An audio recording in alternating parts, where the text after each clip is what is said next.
Welcome to The Explainer. I am absolutely thrilled to be with you as we objectively unpack the fascinating historical and theological clashes inside Mark chapter 2. Seriously, this ancient text is essentially a masterclass in escalating tension. Within just a single chapter, we watch an itinerant teacher spark a series of deep, fundamental conflicts with the heavy-hitting religious authorities of his day. It's incredibly dynamic. Okay, let's dive into this. Here is our agenda for today. We'll start by grounding Mark chapter 2, then we'll look at the authority to forgive sins, eating with the outsiders, new wine and old traditions, and finally, redefining the Sabbath. Section 1. Grounding Mark. Chapter 2. Physical History. Before we get into all those complex ideological debates, we really need to anchor the text.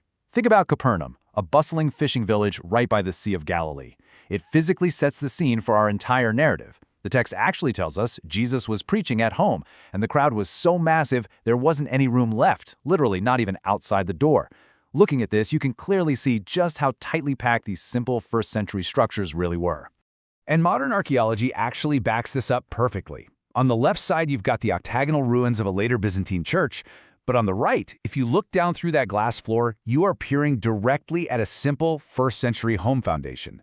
It's widely believed to be Peter's house, and it absolutely grounds our story in actual physical reality. Now, first-century roofs, they were typically constructed out of wooden branches, packed earth, and tiles. And knowing this gives us the absolutely crucial physical context for what happens next. Picture this. 4 men who are totally unable to push through that massive crowd literally dig through a roof just like this to lower their paralyzed friend down to Jesus. Just imagine the property damage.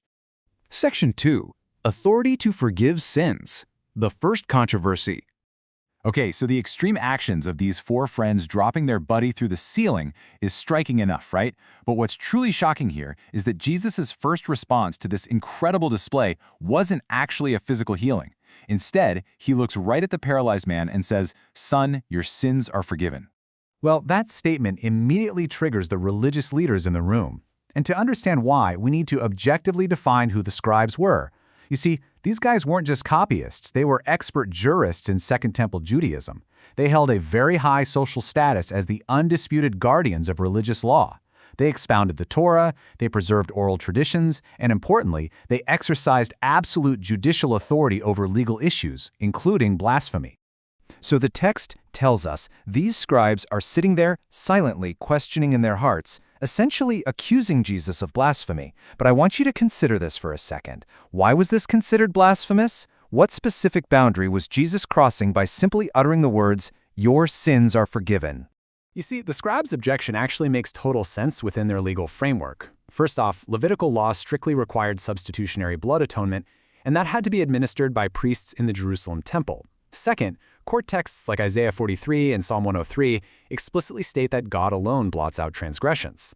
So by completely bypassing the temple, Jesus wasn't just breaking a rule, he was appropriating divine prerogatives. And for sure, that deeply threatened the scribes' foundational societal role and induced some major cognitive dissonance. So, here's the crucial point. How does Jesus respond to their internal, silent accusations? He claims the title Son of Man. As our sources highlight, this isn't just a casual reference to his humanity. No, it's a messianic title straight out of Daniel chapter 7, describing a figure who is given universal dominion and divine authority by God.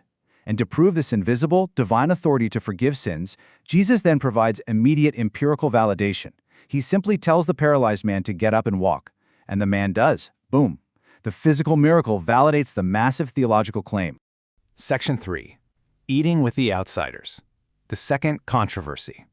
Now, shifting from the theological authority to social boundaries, the text describes Jesus walking by the lake and spotting Levi, a tax collector. Now, the societal view of Levi at the time was intensely negative. Jewish tax collectors were seen as hated traitors and complete outcasts because they collected money from their own people for the occupying Roman Empire. Yet Jesus issues this shocking invitation, "Follow me."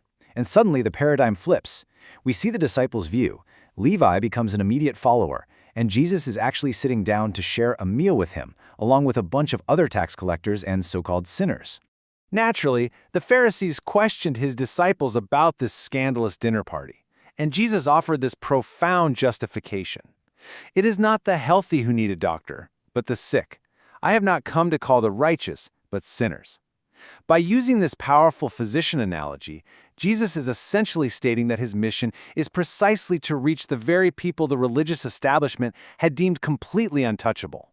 Section 4, New Wine, Old Traditions. The third controversy. So, both the Pharisees and the disciples of John the Baptist practiced fasting as a highly visible act of devotion. But people started noticing that Jesus' disciples weren't participating in this tradition at all. When questioned about it, Jesus completely reframed the situation. He compared his presence among them to a wedding celebration. In that culture, you would absolutely never fast at a wedding. It's a time of immense joy because the bridegroom is present. And this brilliantly illustrates the larger point Jesus is making here through metaphors. He compares the old established religious system to old garments and old brittle wineskins. The newness he brings, this new kingdom, is like an unshrunk cloth patch or fermenting new wine. You just can't put new wine into old wineskins, or they'll burst and the whole shebang gets destroyed. He's explaining that the fresh, dynamic reality of his kingdom simply cannot be contained within the rigid structures of Pharisaical Judaism. Section 5, Redefining the Sabbath, the fourth controversy. This brings us to the most foundational conflict yet. Jesus and his disciples were walking through grain fields on the Sabbath, and the disciples began plucking heads of grain to eat. Well, the Pharisees immediately cried foul. So I'm going to pose this central legal question directly to you. Did Jesus and his disciples actually break the Old Testament law here? Let's look at the legal arguments. Exodus 20 strictly prohibits work on the Sabbath. Over time, later rabbis created a pretty strict overextension of this, arguing that casually plucking grains was technically harvesting and therefore totally illegal. But Jesus defends his disciples by citing Israel's own history. He points to David, who ate the consecrated temple bread when his men were starving. Jesus is arguing a massive legal precedent right here. Human necessity supersedes strict ritual restriction. He then delivers this absolute mic drop moment: the Sabbath was made for man, not man for the Sabbath. He's reminding the establishment that the Sabbath was originally intended by God as a life-giving gift to humanity, not some heavy restrictive burden. And he finishes by asserting his ultimate authority, straight up declaring himself the Lord of the Sabbath. Which brings us to the end of our explainer. By claiming divine authority over the forgiveness of sin and ultimate authority over the Sabbath, this Son of Man laid down an undeniable challenge to the religious leaders. The stakes of this new versus old conflict are literally immense. So the ultimate question we are left with today is, how would the deeply entrenched establishment respond to this new wine? Thank you so much for exploring this fascinating historical text with me.